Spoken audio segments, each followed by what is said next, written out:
আজি মই তোমালোকক উচ্চতৰ মাধ্যমিক চূড়ান্ত পৰীক্ষাত অহা 2014 চনৰ পৰা 2017 চনলৈ সকলোবোৰ অতি চমু উত্তৰ দিবলগা প্ৰশ্নসমূহৰ বিষয়ে আলোচনা কৰিম।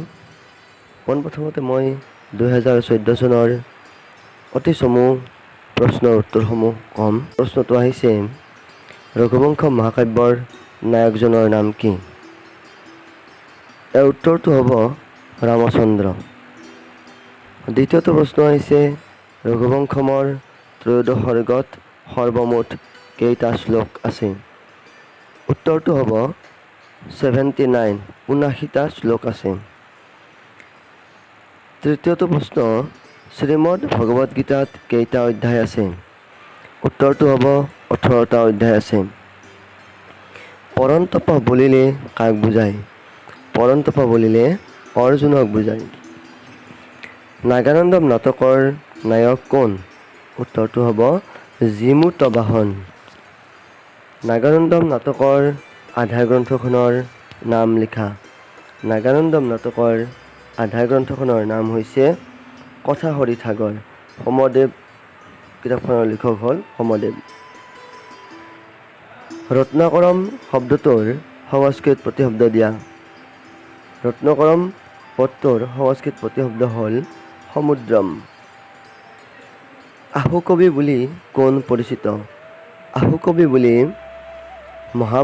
মহামহোপাধ্যায় ধীৰেশ্বৰাচাৰ্য পৰিচিত। পতাকাময় গ্ৰন্থৰ লেখক কোন? আচাৰ্য মনোৰঞ্জন শাস্ত্ৰী। খালী ঠাই পূৰ কৰা আহিছে এটি মুখং ব্যাকৰণম স্মৃতম। 15 চনত তোমালোকৰ আহিছে ৰঘুবংশমৰ ত্ৰয়োদশ সৰ্গটোৰ নাম কি? দণ্ডকা প্ৰত্যাগমনম। খালী ঠাই আহিছে ৰঘুবংশম এখন দেশ মহাকাব্য। ৰঘুবংশম এখন দেশ, উত্তৰটো হ'ব মহাকাব্য।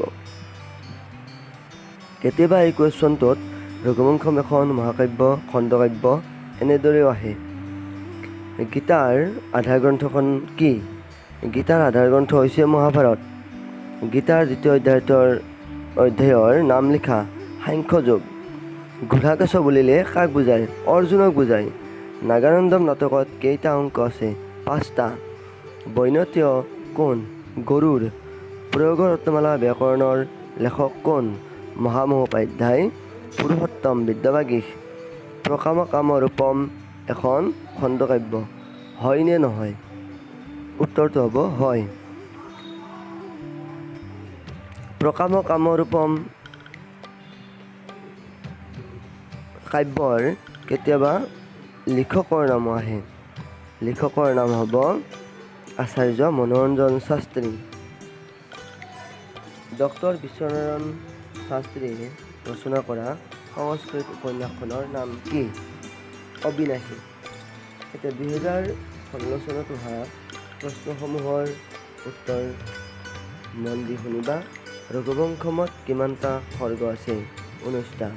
ৰঘুবংশমৰ ত্ৰয়োদশ সৰ্গত কিমানটা শ্লোক তোমাৰ পাঠ্যত সন্নিৱিষ্ট কৰা হৈছে? 57টা, 57। পৰন্তপ বুলিলে কাক বুজায়? অৰ্জুনক বুজায়। শ্ৰীমদ ভগৱদ গীতাত থকা মুঠ শ্লোকৰ সংখ্যা কিমান? 60টা। গীতাৰ সম্পূৰ্ণ নাম কি? শ্ৰীমদ ভগৱদ গীতা। নাগানন্দম নাটকৰ ৰচকৰ নাম লিখা। সম্ৰাট হৰ্ষবৰ্ধন। জীমূতবাহনৰ পত্নী কোন? মলয়াৱতী। ভৱদেৱ ভাগৱতী লিখা এখন কিতাপৰ নাম লিখা। সতী জয়মতী। শাস্ত্ৰে স্বাধ্যাং ডেছ। এইটো হ'ব ব্যাকৰণম। কোনে নৱমল্লিকা কাব্যখন সংস্কৃতলৈ অনুবাদ কৰে? পণ্ডিত বিপিন চন্দ্ৰ গোস্বামী। এতিয়া 2017 চনত অহা অতি চমু প্ৰশ্নৰ সমূহৰ উত্তৰ মন দি শুনিবা। 2017 চনত আহিছে ৰঘুবংশমৰ ত্ৰয়োদশ সৰ্গটোৰ নাম কি? দণ্ডকা প্ৰত্যাগমনম। ৰঘুবংশমৰ গ্ৰন্থকাৰ হ'ল ব্যাস। মহাকবি কালিদাস। শ্ৰীমদ ভগৱদ গীতাত কেইটা অধ্যায় আছে? 18টা অধ্যায় আছে। গীতাৰ আধাৰ গ্ৰন্থখন কি? মহাভাৰত। নাগানন্দম নাটকৰ আধাৰ গ্ৰন্থখন কি? কথাহৰি সাগৰ। নাগানন্দম নাটকৰ নায়ক কোন? যুমুত বাহন। প্ৰয়োগৰ ৰত্নমালা ব্যাকৰণ কোনে ৰচনা কৰে? মহামহোপাধ্যায় পুৰুষোত্তম বিদ্যাবাগীশে। ঠাই ঠাই ফুল কৰা আহিছে ডেছ ব্যাকৰণম স্মৃতম, মুখং ব্যাকৰণম স্মৃতম। পন্নগ শব্দটোৰ এটা সংস্কৃত প্ৰতিশব্দ দিয়া, সেইটো হ'ব সৰ্প। ডক্টৰ বিশ্বনাথ শাস্ত্ৰীয়ে লিখা সংস্কৃত উপন্যাসখনৰ নাম কি? সেইটো হ'ব অবিনাশী।